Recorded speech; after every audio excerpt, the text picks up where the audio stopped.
ये है against the gods के सीजन 2 का नॉवल एक्सप्लेनेशन पार्ट 28, जिसमें आप सभी का स्वागत है। पिछले एपिसोड के लास्ट सीन में देखा था कि युनचे श्याओ सेक्ट के ब्रांच सेक्ट में आ गया था, जहां वो पला बढ़ा था। आते ही उसने सेक्ट मास्टर शाओ युनहाई और बाकी सेक्ट एल्डर को भूखे शेर की तरह मार रहा था। साथ ही उसे पता चलता है कि उसके ग्रैंडफादर और लिटिल आंट को बर्निंग हेवन क्लेन ने किडनैप कर लिया है, जिसकी वजह से युनचे के दिमाग में अब गुस्से की आग जाल रही थी। अब आगे युनचे गुस्से से चिल्लाता हुआ तूफान की तरह रिफ्लेक्शन गॉज क्रॉस करता है और उस जगह पर पहुंचता है जहां श्याओलई और श्याओलिंगसी 3 साल तक अलग बंद रखे गए थे। युनचे पत्थर के कमरे के सामने रुक जाता है। उसके पैर आगे नहीं बढ़ते क्योंकि वो सच का सामना नहीं करना चाहता था। उसके दिल का एक हिस्सा अब भी चाह रहा था कि शाओ क्लैन झूठ बोल रही हो। उसे लगता था कि सब बस एक बुरा सपना हो। युनचे जोर से चिल्लाता है, ग्रैंडफादर, ग्रैंडफादर। लिटिल आंट, तुम दोनों अंदर हो क्या? मैं शौचे हूं, मैं वापस आ गया हूं। ग्रैंडफादर, लिटिल आंट, अगर सुन रहे हो तो बाहर आओ।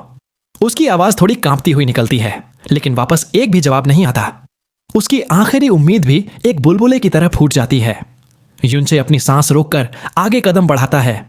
उसका जिस्म अचानक जम जाता है क्योंकि उसने देखा कि स्टोन रूम के अंदर एक खून का गहरा दागा पड़ा हुआ है। युनचे का दिल झटके से सिकुड़ता है। वो तूफान की तरह भागकर खून के दाग के पास घुटनों पे गिरता है। वो देखता है कि खून सूख चुका है। इसका मतलब था कि यह दागा बस 3-4 दिन पुराना था। पास ही में उसने 2 टूटी हुई तलवारें देखी और कोई भी निशान नहीं था कि यहां कोई जंग हुई थी। बर्निंग हेवन क्लैन की ताकत के सामने श्याओली और श्याओलिंगसी की रेजिस्टेंस करने की क्षमता कहां थी? युनचे दोनों हाथों से जमीन पकड़ता है। उसकी उंगलियां पत्थर में घुस जाती हैं। उसका जिस्म कांप रहा था। उसके दांतों से कड़ाकड़ की आवाज निकलती है। उसके दिल में एक जलती हुई नफरत और गुस्सा पूरी जगह को भर लेता है। युनचे चिल्लाता है, burning heaven clan, burning heaven clan, burning heaven clan. जो नफरत तुम्हें मुझसे थी वो अलग थी, पर श्याओली और श्याओलिंगसी का किस बात में कसूर था? युनचे चीखता है, आह! उसका जिस्म हवा में शूट करके स्नो फिनिक्स पे लैंड करता है और वो दूर उड़ जाता है।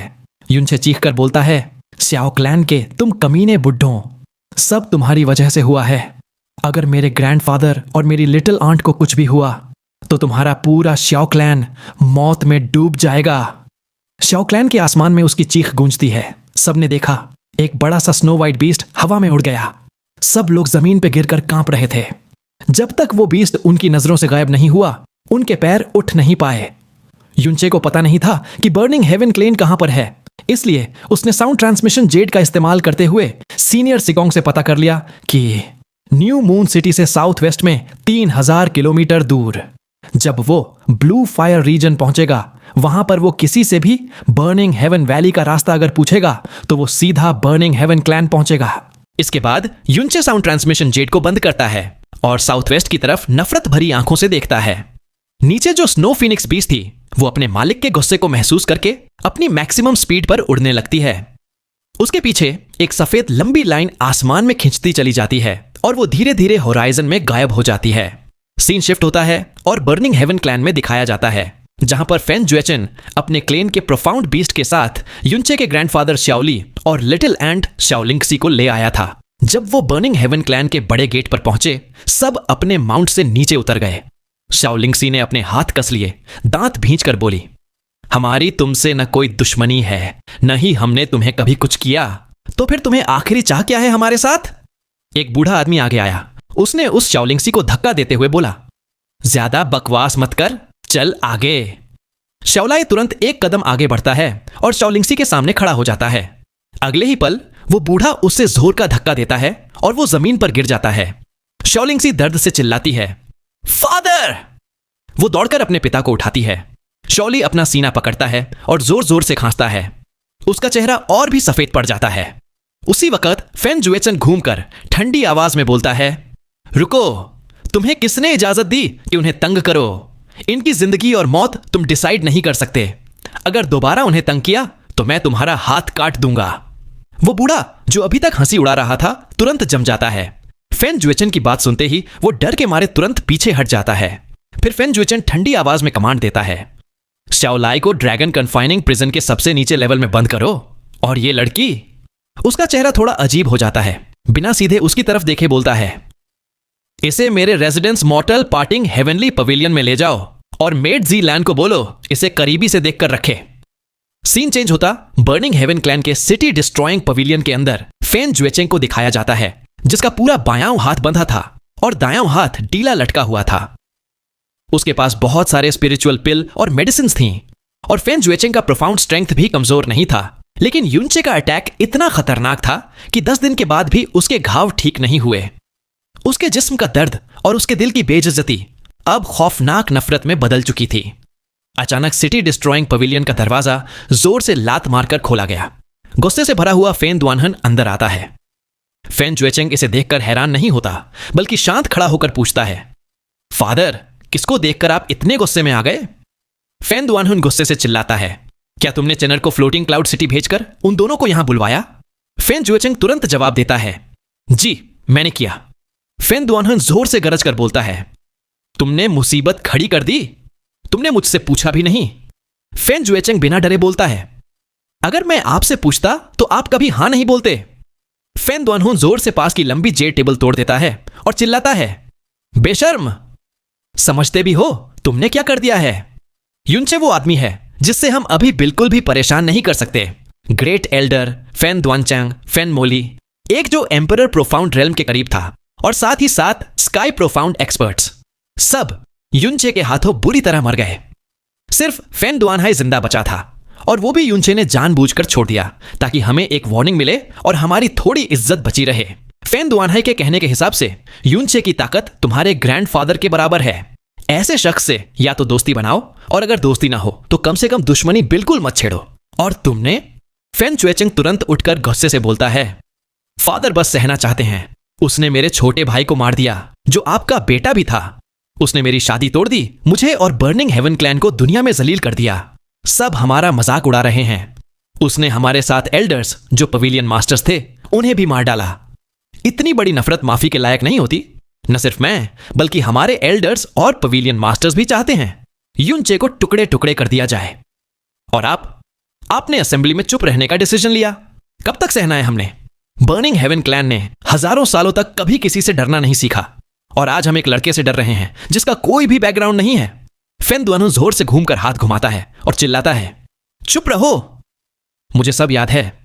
मैं भी नहीं कहता कि युनचे को छोड़ दो, लेकिन उसकी ताकत अभी इतनी खतरनाक है कि हमें समय का इंतजार करना पड़ेगा। हम जल्दबाजी में कुछ नहीं कर सकते। उसने फेन दुआनहाई को छोड़कर यह भी दिखाया कि वो अभी हमसे फुल वॉर नहीं चाहता। मतलब हमारे पास वक्त था कि हम देखकर फैसला करें, लेकिन तुमने बिना सोचे समझे चेनर को भेज दिया और उसके 2 अपने लोग कैप्चर करवा लिए। युनचे एक बहुत ही सेंटिमेंटल इंसान है। उसने अपनी जान दांव पे लगा दी थी सिर्फ सिया युएनबा जैसा एलिमेंटरी प्रोफाउंड रेल्म वाले दोस्त के लिए। और तुमने क्या किया? तुमने उसके ग्रैंडफादर और लिटिल आंट को किडनैप करवा लिया। जो तुमने किया है वो उसके दिल के स्केल को उल्टा खींचने जैसा है। अगर ये न्यूज बाहर गई तो बर्निंग हेवन क्लैन को दुनिया के सामने एक बिल्कुल शेमलेस और क्रिमिनल सेक्ट माना जाएगा, और हमारी रेप्यूटेशन हमेशा के लिए बर्बाद हो जाएगी। फेन ज्वेचेंग कहता है, तो अब हमें तुरंत उसके 2 रिश्तेदारों को रिलीज कर देना चाहिए और युनचे से माफी मांगनी चाहिए। क्या हम अपनी बर्निंग हेवन क्लैन की इज्जत ऐसे बचा पाएंगे? फेन दुआनहन का हाथ उठता है। वो बस फेन ज्वेचेंग को थप्पड़ मारने ही वाला था, लेकिन उसके जख्मी हालत और उसके चेहरे पर गुस्से को देखकर वो हाथ रुक गया। फेन ज्वेचेंग चिल्लाता है, हमारी पूरी क्लैन की शान युनचे ने मेरी शादी के दिन छीन ली थी। पूरी ब्लू विंड एम्पायर में अब कौन है जो हमारी बर्निंग हेवन क्लैन का मजाक नहीं उड़ा रहा? हमारी बर्निंग हेवन क्लैन की हजारों सालों की इज्जत अब पूरी तरह से युनचे की शान का बैकड्रॉप बन गई है। अगर ग्रेट एल्डर और उसके ग्रुप के सभी 7 लोग युनचे के हाथ मर चुके हैं, ये खबर बाहर चली गई तो हम एकदम मजाक बन जाएंगे। और इस सिचुएशन में अगर हम लोग एक्शन लेने में डर गए और सब कुछ बर्दाश्त कर लिया, तो मैं जो बर्निंग हेवन क्लैन का यंग क्लैन मास्टर हूं, मैं खुद अपनी क्लैन को रिस्पेक्ट नहीं दे पाऊंगा। फेन ज्वेचेंग अपने दांत भींच के ऑलमोस्ट चिल्लाता है, सिर्फ युनचे को मार के ही हम अपनी इज्जत वापस ला सकते हैं, एल्डर्स को फेस कर सकते हैं और अपने मरे हुए एंसेस्टर्स से नजर मिला सकते हैं। इसके लिए खींचतान कर कुछ भी करना गलत नहीं होगा। अगर फादर को लगता है कि इससे उनका नाम खराब होगा, तो युनचे को मारने के बाद आप पूरा ब्लेम मुझ पर डाल देना। बोल देना कि मैंने खुद अपने मन से उसकी फैमिली को किडनैप किया। क्लैन का कोई लेना देना नहीं है। फेन ज्वेचेंग के हर एक शब्द और तेज हो रहे थे। असली वजह क्लैन की प्रेस्टीज नहीं थी, असली वजह थी युनचे से अपनी बहुत गहरी दुश्मनी का बदला लेना। फेन जुएचेंग का बाप फेन दुआनहुन यह सब जानता था। एल्डर्स काउंसिल में भी सब ऐसे ही सोचते थे। अगर मेजॉरिटी ना मानती तो वो खुद क्लैन मास्टर आज ही इसकी खबर नहीं पाता। फेन दुआनहुन सोचता है बाकी सब इंपल्सिव हो सकते हैं, अपने इमोशन के चक्कर में कुछ भी कर सकते हैं, लेकिन मैं नहीं। मैं बर्निंग हेवन क्लैन का क्लैन मास्टर हूं। मुझे सब कुछ सोच समझ के करना होता है। लेकिन अब सब कुछ इतना बिगड़ गया है कि युनचे को फंसा के मारने के अलावा कोई ऑप्शन ही नहीं बचा। फेन दुआनहुन बोलता है बचपन से लेकर अब तक तुम्हें किसी ने कभी अपोज नहीं किया, पर युनचे ने तुम्हें बार बार बेइज्जत किया है, और मैं जानता हूं कि बिना बदला लिए तुम चैन से नहीं बैठोगे। ग्रेट एल्डर और दूसरे लोग की मौत का बदला भी लेना है। इस बार तुम्हारी जिद माफ। मैं खुद फॉर्मेशन अरेंज करता हूं युनचे को मारने के लिए, लेकिन सिर्फ इस बार। अगली बार अगर तुम बिना सोचे कुछ करोगे मैं तुम्हें बिल्कुल माफ नहीं करूंगा। फेन दुआनहुन का दबदबा नेचुरली फेन जुएचेंग से बर्दाश्त नहीं होता। उसका अपर बॉडी हल्का कांपता है। फिर वो बोलता है मेरा युनचे से बदला बहुत गहरा है। सेकंड एल्डर भी और सब लोग भी युनचे को मारने के लिए तरस रहे हैं। इसीलिए मैंने ये सब आपसे छुप के किया। मैं आपसे वादा करता हूं कि फ्यूचर में ऐसा नहीं करूंगा। युनचे को मारने के बाद जो भी डांट हो, सजा हो, सब एक्सेप्ट कर लूंगा। फेन दुआनहुन गरज कर बोलता है हाँ फा, और अपने स्लीव्स घुमाकर निकल जाता है। दरवाजे पर रुक के वो अचानक पूछता है तुमने चेनर को लोग लेकर जाने के लिए क्यों बोला? उसकी सोच बहुत पक्की है। वो कभी फैमिली को हॉस्टेज लेने वाला तरीका नहीं मानते। तुमने उसे मनाया कैसे? फेन जुएचेंग बोलता है फादर शायद नहीं जानते, third brother ranking tournament attend नहीं कर पाया था, वो भी युनचे की वजह से। ब्लू विंड प्रोफाउंड पैलेस में युनचे ने उसे हरा दिया, उसको अपने पैर तले कुचल दिया। सेकंड ब्रदर ने एक सेंटेंस बोल दिया तो वो बहुत साल तक सेक्ट से निकल गया था, बदला लेने की कसम खाई थी। युनचे ने तो उसका पूरा सेल्फ रिस्पेक्ट कुचल दिया। पवेलियन मास्टर दुआनचंग जिसको युनचे ने मार दिया, वो थर्ड ब्रदर का सबसे फेवरेट था। उसका युनचे से बदला मेरा जितना गहरा है कम नहीं। मैंने उससे प्रॉमिस किया जब युनचे की मौत पास होगी मैं उसको अलाउ करूंगा जितना चाहे युनचे को बेइज्जत करे और खुद खत्म करे। इसलिए वो मान गया, और मैं उसको इसलिए चूज किया क्योंकि वो बाहर था, अपने क्लैन में नहीं था, तो फादर को शक नहीं होता। फेन दुआनहुन गुस्से में मुंह घुमा के चला जाता है बिना कुछ बोले। 10 मिनट बाद उसका खौफनाक आवाज पूरे बर्निंग हेवन क्लैन में गूंजता है। सभी एल्डर्स और पवेलियन मास्टर्स ध्यान दें। सभी को 15 मिनट के अंदर ग्रेट असेंबली हॉल में जमा होना है। एक इंपॉर्टेंट बात डिस्कस करनी है। फेन जुएचेंग चिल्लाता है ओल्ड जू, वो दोनों कहां बंद हैं? बाहर से एक थोड़ा झुका हुआ आदमी एंटर होता है, धीरे से बोलता है शाओलाई को ड्रैगन कन्फाइनिंग प्रिजन के सबसे नीचे वाले फ्लोर पे बंद किया है, और जो लड़की है शाओलिंगसी, उसको मॉर्टल पार्टिंग हेवनली पवेलियन में बंद किया है थर्ड यंग मास्टर के ऑर्डर पे। फेन जुएचेंग सोचता है मॉर्टल पार्टिंग हेवनली पवेलियन, तुम कंफर्म हो कि ये फेन जुएचेंग के खुद के ऑर्डर हैं? बड़ा इंटरेस्टिंग है। मॉर्टल पार्टिंग हेवनली पवेलियन हमेशा से उसकी टबू जगह रही है। मैं भी जाता तो वो नहीं पसंद करता, पर इस बार उसने एक लड़की जो बेट की तरह यूज हो रही है वही बंद कर दिया। ओल्ड जू बोलता है हाँ, शाओलिंगसी युनचे की लिटिल आंट है, लेकिन वो लगभग थर्ड यंग मास्टर से भी छोटी है। उसकी सुंदरता बहुत अलग है और उसका ऑरा भी कुछ खास है। शायद थर्ड यंग मास्टर के मन में उसके लिए कुछ और सोच हो।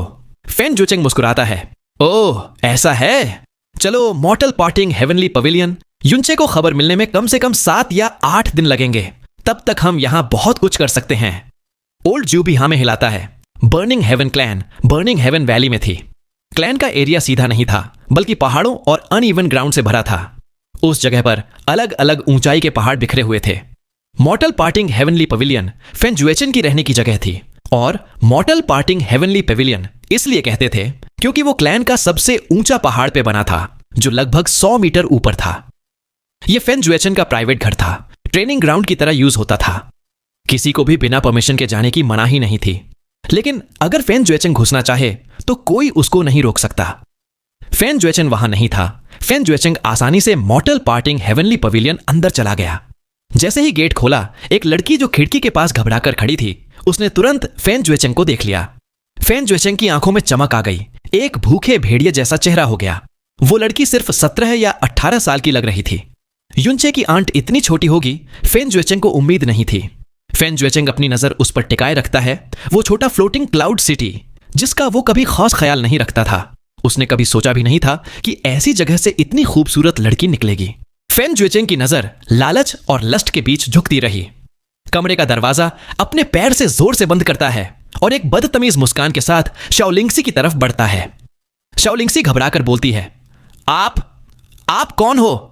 आप लोग क्या करने वाले हो? फेन जुएचेंग की नजर से टकराते ही शाओलिंगसी का पूरा जिस्म ठंडक महसूस करता है। वो घबराकर पीछे हटती है और अपने कपड़ों को अपने सीने के सामने टाइटली पकड़ लेती है। फेन जुएचेंग मुस्कुराते हुए बोलता है, ओह, अपना परिचय देना भूल गया मैं हूं बर्निंग हेवन क्लैन का यंग क्लैन मास्टर फेन जुएचेंग। ये नाम अच्छे से याद रखना। तुम युनचे की आंट हो, है ना? अगर मुझे सही याद है तुम्हारा नाम शाओलिंगसी है। दुनिया में कम लोग ही ऐसे होते हैं जो मुझे फेन जुएचेंग को अपना नाम याद दिलवा पाते हैं, और तुम ना सिर्फ मुझसे एक्सपेक्ट थी बल्कि तुमने मुझे एक बहुत बड़ा खुशी का सरप्राइज दिया। फेन जुएचेंग की मुस्कान और भी ज्यादा बदतमीज हो गई। शाओलिंगसी घबरा कर कहती है, मैं समझ नहीं पा रही कि आप क्या बोल रहे हैं। मेरे पिता कहां हैं? क्या आप उनके साथ कुछ कर रहे हो? आप लोग असल में क्या करने वाले हो? फेन जुएचेंग हंस के कहता है, क्या करेंगे? हे, तुम्हें यह पता होने की जरूरत नहीं। ऐसा कहते हुए वो अपना बायां हाथ, जिसमें बैंडेजेस लगे हैं, उठाता है और आराम से अपने कंधे हिलाता है। फिर बोलता है, लेकिन तुम जल्द ही जान जाओगी। मैं आगे क्या करूंगा? हा, अभी मुझे युनचे का शुक्र करना चाहिए कि उसने मुझे दुनिया की इतनी खूबसूरत चीज दिखाई। वो आने से पहले मैं तुम पर थोड़ा सा मजा लेने वाला हूं। बात खत्म करते ही फेन जुएचेंग बदतमीज हंस रहा था और शाओलिंगसी पर झपट पड़ा। शाओलिंगसी चिल्लाती है, पास मत आओ। दूसरे कोने में डॉज करते हुए चीखती है, अपना हाथ सीने के बीच रखे हुए आगे बोलती है, जाओ दूर। अगर एक कदम और आगे बढ़ोगे मैं अपनी हार्ट वेन्स डिस्ट्रॉय कर दूंगी। फेन जुएचेंग बदतमीज तरीके से हंसते हुए बोलता है, हा, तुम्हारी प्रोफाउंड स्ट्रेंथ बस early stage nascent profound realm की है, और तुम मेरे सामने अपनी हार्ट वेन्स डिस्ट्रॉय करने का धमकी देती हो? तो क्यों नहीं ट्राई करती? फेन जुएचेंग फिर से शाओलिंगसी पर झपटता है। तभी पीछे से जोर से आवाज आई और बंद पड़ा दरवाजा जोर से खुल गया। फेन जुएचेंग जल्दी से पलट के देखता है और वहां खड़ा होता है फेन जुएचेन, जिसका एक्सप्रेशन सीरियस था। फेन जुएचेन गुस्से में कहता है, किसने कहा तुम यहां आ सकते हो? फेन जुएचेंग मुस्कुराते हुए बोलता है, ओह थर्ड ब्रदर, तुम वापस आ गए। जब तुम नहीं थे तो मैं खुद आया था। तुम परफेक्ट टाइम पे आए। मैं इस लड़की को ले जाने वाला हूं। फेन जुएचेन का पहले का डार्क एक्सप्रेशन और भी गहरा हो गया। उसकी नजरों में ठंडी और खतरनाक किलिंग इंटेंट थी। वो ठंडी आवाज में कहता है, मैंने ही उसे यहां लाया है। मैंने बोला था मैं उन्हें वापस लाऊंगा, कभी नहीं बोला तुम्हारे लिए छोड़ दूंगा। अभी यहां से चले जाओ। फेन जुएचेंग बोलता है, थर्ड ब्रदर की यह रिएक्शन रेयर है। क्या तुम इस लड़की को पसंद कर बैठे हो? फेन जुएचेन कहता है, अगर पसंद भी है तो? ऐसा कहते हुए उसका ऑरा इतना खतरनाक हो गया कि अगर फेन जुएचेंग नहीं गया तो वो उस पर अटैक कर देता।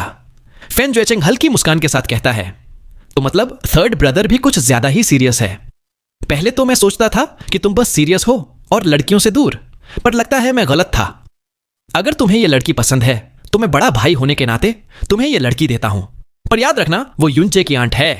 फेन जुएचेंग मुस्कुराता हुआ बाहर चला गया। जैसे ही कमरे से बाहर निकला उसका चेहरा डार्क हो गया और उसकी आंखों में किलिंग इंटेंट झलक रही थी। अगर आम दिन होता तो फेन जुएचेन उसका मैच नहीं होता, पर अभी उसका बायां हाथ इंजर्ड था, दायां हाथ हिल नहीं सकता और उसके शरीर में इंटरनल इंजरीज भी थीं। अगर लड़ाई हुई तो पता नहीं कौन जीतेगा। और फेन जुएचेन ऐसा इंसान था जो फाइट में डिसएडवांटेज में होने पर पागल हो जाता था। इसलिए फेन जुएचेंग इंजर्ड होकर उससे लड़ना नहीं चाहता था। सिर्फ फेन जुएचेन के जाने के बाद शाओलिंगसी का घबराना कुछ कम हुआ। अपने सीने को हांफते हुए छुताकर धीरे से फेन जुएचेन को शुक्रिया अदा की। फेन जुएचेन को दिल से एक अजीब एहसास हुआ। वो टेबल के पास बैठा। कुछ देर बाद उसने कहा, फिक्र मत करो, तुम सिर्फ एक बेट हो, कोई तुम्हें नुकसान नहीं पहुंचाएगा। शाओलिंगसी और घबरा के बोली, बेट? ये लिटिल चे के खिलाफ?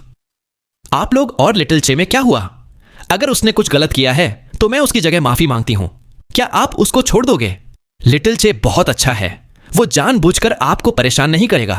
फेन जुएचेन दांत दबाता हुआ नफरत भरी आवाज में कहता है, गलती मानना, माफी मांगना? कितना मजाक है। उसकी गलतियों का बदला उसकी जान से लिया जाएगा। शाओलिंगसी का दिल टाइट हो गया और वो पूरा डर से भर गई। वो अपने होंठ काट के गुस्से में कहती है, अगर तुम इतनी गहरी नफरत रखते हो तो क्यों इज्जत से सुलझाते नहीं? तुम्हारा बर्निंग हेवन क्लैन इतना बड़ा है, लेकिन लिटिल चे के खिलाफ तुमने मुझे और मेरे पिता को हॉस्टेज बना के बेट बनाया है। क्या तुम लोगों को शर्म नहीं आती? क्या तुम्हें अपनी इज्जत प्यारी नहीं लगती? शाओ लिंगसी की बात सुनकर फेन जुएचेन का चेहरा झटका लेता है। उसके हाथ जोर से बंधते हैं और दांत दबाकर कहता है, हां, यह बेइज्जती और शर्मनाक बात है, पर युनचे ने मेरी जिंदगी की इज्जत अपने पैरों तले रख दी और एक ऐसे इंसान को मारा जो मेरा आधा बाप और मास्टर जैसा था। मेरी ताकत उसके आगे बेकार है। अगर मैं बदला ले पाया तो मुझे इस बार शर्म और बेइज्जती की परवाह नहीं। उसी वक्त फेन जुएचेन के सीने में कुछ दबाव पैदा होता है। एक ठंडी खून की लहर गहरी नफरत से भरी उसके अंदर से आती है, जिससे वो सफोकेट होने लगता है। वो पहली बार अपनी जिंदगी में इतना खौफनाक किलिंग इंटेंट महसूस करता है। तभी आसमान से एक जोर से चीख आती है, बर्निंग हेवन क्लैन, कुत्तों के बच्चों, सब लोग बाहर आओ। उसी चीख से पूरा बर्निंग हेवन क्लैन और बर्निंग हेवन वैली हिल जाते हैं। वो किलिंग इंटेंट पूरे क्लैन को घेर लेता है। फेन जुएचेंग, जिन्होंने अभी मॉर्टल पार्टिंग हेवनली पवेलियन नहीं छोड़ा था, साथ ही फेन दुआनहन और एल्डर्स जो ग्रेट असेंबली हॉल में बैठे थे, सबके चेहरे एक साथ बदल जाते हैं। उन्होंने शाओलिंगसी और शाओली को इसलिए बंद किया था ताकि युनचे को फंसाया जा सके, लेकिन उन्होंने सोचा भी नहीं था कि युनचे इतनी जल्दी आ जाएगा। इतनी जल्दी कि वो पूरे तरह हैरान रह गए। बर्निंग हेवन क्लैन के हर डिसाइपल ने अपना सिर उठाया, और हैरानी की बात यह थी कि उन्होंने एक बड़ा और शानदार स्नो वाइट बीस्ट ऊपर फ्लोट करते देखा, जिसका शरीर आइस कोल्ड पावर छोड़ रहा था। उसके पीठ पर युनचे खड़ा था, जिसके शरीर से भयंकर किलिंग इंटेंट निकल रहा था। किसी ने चिल्लाकर कहा, युनचे! दूसरा बोलता है, उसके नीचे है फ्रोजन क्लाउड, एसगार्ड का स्नो फिनिक्स। यह सुनते ही बर्निंग हेवन क्लैन में हैरानी की लहर दौड़ गई। युनचे की आंखें बाज जैसे तेज थीं। वो अपने नजर से बर्निंग हेवन क्लैन को देख रहा था। तभी दो लोग बर्निंग हेवन क्लैन के ग्रेट असेंबली हॉल से तेजी से ऊपर उड़े। एक था क्लैन मास्टर फेन दुआनहुन, दूसरा सेकंड एल्डर फेन मोजी। दोनों के आते ही सब लोग उन्हें इज्जत से देखकर बोले, क्लैन मास्टर, सेकंड एल्डर। युनचे ने जब उन्हें देखा, उनके दिल में डर भर गया और उसकी ताकत उन्हें रोक नहीं पाई। वो साफ था कि उसकी ऑरा बस अर्थ प्रोफाउंड रेल्म के छठे लेवल पर थी, पर वो इतनी जबरदस्त थी कि वो उन्हें दबा रही थी। फेन मोजी तुरंत उसके पास आया, जोर से बोला, तुम युनचे हो? अच्छा हुआ तुम आए। जो तुमने बर्निंग हेवन क्लैन का नुकसान किया है, आज उसका बदला लेना है। युनचे की आंखें तेज हो गईं। उसका गुस्सा आग की तरह जल रहा था।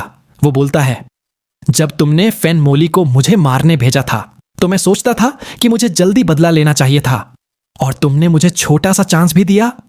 युनचे ने फेन दुआनहुन को तेजी से देखा और नफरत भरे अल्फाज में कहा, बर्निंग हेवन क्लैन 1000 साल पुराना क्लैन है, जिसका इज्जत भी हजारों साल पुराना है। चाहे फेन जुएचेंग ने कोई बुरा काम किया और फेन मोली ने मुझे 2 बार मारने की कोशिश की, मगर इन दोनों के अलावा मैंने तुम्हारी क्लैन और फेन दुआनहुन को हमेशा इज्जत दी है।